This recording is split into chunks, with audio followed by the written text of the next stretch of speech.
À l'apparition de l'univers, tout n'était qu'une immense masse informe et changeante. Rien ne se distinguait du reste, et aucune tendance ne se dégageait, laissant présager que jamais rien en ce monde ne bougea. Néanmoins, deux forces, deux principes primordiaux existaient dans ce brouillard cosmique. D'un côté, tout ce qui se rattache au passé, à ce qui n'est plus, ce qui est figé désormais. Une force que l'on peut rapprocher assez aisément de la mort. Mais sans pour autant être uniquement négative, elle est l'incarnation de tout ce qui a déjà existé. De l'autre, tout ce qui se rattache au présent, à ce qui change en permanence, une force que l'on peut rapprocher de son côté à la vie. Sans pour autant être uniquement positive, elle est l'incarnation de tout ce qui existe et existera. Ces deux forces vont entrer en interaction l'une avec l'autre, s'influençant parfois, se détruisant, parfois s'unissant aussi. On va commencer à voir apparaître ici et là, dans le brouillard, des endroits où la force de la vie va se concentrer massivement, d'autres endroits où au contraire, c'est la force de la mort qui va se densifier. La création de plusieurs éléments va alors voir le jour. Les premières planètes vont se former, souvent le résultat d'une collision entre une force de la vie et une force de la mort. Mais surtout, ce qui nous intéresse le plus, ce sont les premières étoiles qui vont apparaître. Les étoiles de cet univers ne sont pas d'énormes boules de gaz en fusion permanente. Ce sont des concentrés de vie extrêmement denses et puissants qui forment alors une gigantesque boule rayonnante d'énergie vitale. Et il faut bien comprendre que ces étoiles sont d'ailleurs bel et bien vivantes, autant qu'elles peuvent l'être. On s'approche bien plus d'une sorte de dieu, conscient de lui-même et de ce qui l'entoure. Et d'ailleurs, parmi ces étoiles, l'une d'entre elles va nous intéresser tout particulièrement, c'est Sun Tzu. Alors oui, l'image que vous voyez ici, c'est l'incarnation que Sun Tzu pourrait envoyer à des personnes humanoïdes humaines. Mais il faut bien comprendre qu'en réalité, Sun Tzu est bel et bien un soleil, une boule rayonnante de lumière. Et cette image sert juste à illustrer plus facilement pour les personnes qui regarderaient la vidéo attentivement. Donc comme je le disais, Sun Tzu est une étoile, pas particulièrement grosse ou puissante, mais qui a une personnalité très forte et appuyée, ce qui contraste avec les autres étoiles plutôt juste observatrices et passives à cette période de l'univers. Car en effet, cela fait peut-être plusieurs dizaines de milliers d'années que le monde existe et qu'il commence à se former. Pour ces astres infinis, cette période est dérisoire.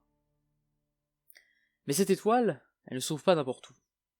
En effet, juste à côté d'elle se déroule un phénomène tout à fait rarissime. Une entité cosmique où l'équilibre entre les forces de la vie et de mort est quasi parfait. Ce qu'il faut imaginer, parlant de cette entité cosmique, ce sont des milliers de milliards de petits cailloux qui ressemblent à des îles volantes, qui s'entrechoquent en permanence, et qui portent sur eux de la vie véritable, des animaux, des plantes, évidemment très différents de ce qu'on pourrait imaginer dans un monde moderne, mais également de la vie éteinte, des fantômes en quelque sorte.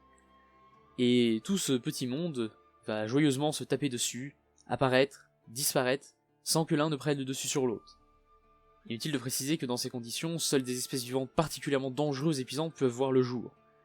C'est un endroit parfaitement inhabitable pour des êtres humains à ce moment-là, ou pour quoi que ce soit de durable. Et pourtant, Sun Tzu est intrigué. Bien plus que ça même. Il souhaiterait vraiment que cette entité cosmique évolue, change en quelque sorte, et devienne quelque chose de mieux, qu'il pourrait observer pour l'éternité sans jamais s'ennuyer. Parce que oui, effectivement, une fois de plus, même si il y a de la vie qui apparaît et qui disparaît, cela ne dure jamais plus de quelques siècles ou de quelques milliers d'années, et pour Sun Tzu, cela équivaut à quelques secondes, peut-être quelques heures tout au plus, rien qu'il ne puisse vraiment le sortir de sa morosité. Il va donc chercher comment il pourrait influer sur l'évolution des choses sur cette entité, sans pour autant la détruire ou la faire basculer dans son équilibre. Parce que oui, étant une étoile et donc une entité de vie pure, il détruirait rapidement l'équilibre de l'entité s'il s'en approchait trop. Il va donc avoir une idée. Il va créer deux astres, l'un en concentrant de la force de vie comme pour une étoile mais en bien moins puissant, et l'autre en utilisant le vide de force de mort créé par cette concentration, et donc en utilisant cette grande force de mort pour créer un deuxième astre. L'idée de Sun Tzu derrière tout cela est de créer plus ou moins deux mini Soleil, bien qu'ils ne lui ressemblent pas du tout au final, qui vont jauger cet équilibre de vie et de mort sur l'entité. Ces deux astres, il va les nommer respectivement Shikeni, pour la vie, et Jagaimyo, pour la mort. Il va les placer de part et d'autre de l'entité cosmique, et va leur insuffler, comme pour lui-même, l'envie d'en voir plus sur cette entité, de la voir évoluer. Il va ensuite attendre et voir ce qui se passe.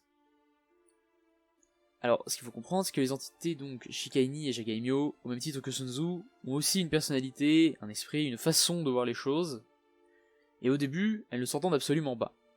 Chacune des deux voudrait absolument convertir l'entité cosmique à sa propre force primordiale, et pendant longtemps, Sun Tzu va juste désespérer, à force de voir ces lunes de l'entité, ne rien faire d'autre que de tourner autour en essayant de se l'approprier.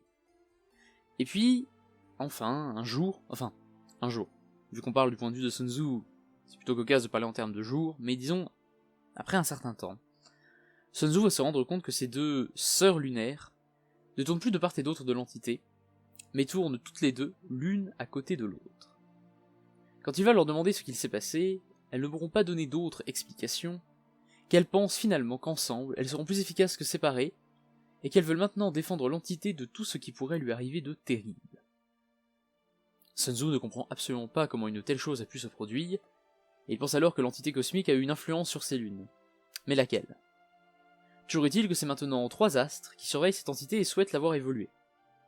Les lunes vont alors proposer d'envoyer directement un être sur l'entité qui aura pour but de calmer le jeu, qui actuellement se joue de violence et de destruction, et d'essayer d'aider les créatures et esprits résidents grâce à une puissance inouïe. Dans le même temps, cela permettra de voir si cet être-là aussi se retrouve influencé par sa proximité avec l'entité. Un nouvel être apparaît alors, Juzei, fils des lunes. Juzei va apparaître sur l'entité cosmique et la parcourir sans agir ni parler pendant plusieurs siècles, observant tout ce qui l'entoure. À la fin de son périple, il va tirer une conclusion étonnante qu'il résumera à ses mères plus ou moins ainsi. Les forces de vie et de mort ne sont pas faites pour vivre ensemble. Ce monde se détruit sans fin à cause de cela. Cependant, lorsque je vois ce monde et que je vous vois, mère, je ne puis m'empêcher de penser que ces forces doivent pouvoir se rencontrer. J'ai pris ma décision. Je vais faire de cet endroit un endroit qui puisse apprendre de ce qui n'est plus, sans pour autant oublier ce qu'il est maintenant. Suite à cette phrase, Jusei va utiliser toute sa puissance pour réaliser un acte fondamental. Il va séparer l'entité cosmique en deux mondes distincts. Le monde des morts, qui sera plus tard appelé monde des esprits, et le monde des vivants, qui sera plus tard appelé Wakusei. Il va faire les choses de telle sorte que lorsqu'un individu meurt dans le monde des vivants, son esprit soit transporté vers le monde des morts pour pouvoir profiter de cet état et pouvoir transmettre son savoir passé aux nouveaux venus. Et que lorsqu'il s'éteindra aussi dans le monde des morts, son énergie revienne dans le monde des vivants, pour profiter à ceux-ci. Ainsi, les deux mondes se retrouvèrent à la fois séparés et liés, au point que l'un ne pouvait exister sans l'autre. Certaines créatures qui vivaient dans le monde des vivants demandèrent à Jusei de pouvoir rester dans le monde des morts pour accéder à une forme d'existence qui leur conviendrait mieux. Ainsi, certaines créatures ne vivent plus que d'un côté des deux mondes. Jusei transforma également les deux mondes en eux-mêmes. Le monde vivant devint une seule et même planète à la place des innombrables îlots dont il était composé. Il demanda à ses mères et à Sun Tzu d'y apporter des cycles, permettant une vie plus aisée et moins tourmentée. Ainsi naquirent donc les saisons, le jour et la nuit. Une stabilité qui rappellerait aux habitants de ce monde que certaines choses ne changent pas. De même, dans le monde des morts, il utilisa ses pouvoirs pour le rendre différent, changeant en permanence. Bien que stérile, il ne serait jamais deux fois le même pour quiconque viendrait à le visiter, rappelant aux habitants de ce monde que certaines choses doivent pouvoir changer. Et alors qu'il observait son œuvre se mettre en place doucement, Jusei fut interpellé en voyant d'étranges créatures fouler le sol du monde des vivants. Des créatures qui lui ressemblaient, comme si l'entité cosmique avait réagi à sa présence. Des créatures marchant sur deux jambes, capables du même langage que lui, et possédant le même goût pour la curiosité et l'évolution que lui. Ces créatures répondaient alors au nom de Waku. Jusei fut profondément ému de cette surprise. Il décida de nommer l'entité cosmique nouvellement créée Wakusei, comme pour symboliser le partage entre son travail et celui de l'entité. Il prit la décision de protéger les deux mondes du Wakusei pour toujours, jusqu'à ce qu'ils puissent se protéger eux-mêmes. Il décida de diriger les esprits du monde des morts, et d'aider les Waku à s'occuper du monde vivant en leur enseignant ses pouvoirs. Ainsi naquit le Wakusei, un monde en deux parties, chacune avec ses propres règles naturelles, mais nécessitant les deux pour pouvoir vivre sereinement. Mais cela n'était que le début, et bien des choses allaient se passer avant que nous n'atteignions une époque moderne et révolue, emplie de magie et de mystère. Merci à toutes et à tous d'avoir regardé cet épisode, j'espère qu'il vous a plu, n'hésitez pas à faire des remarques ou à suggérer quoi que ce soit dans les commentaires ou directement à moi, et moi je vous dis à la prochaine.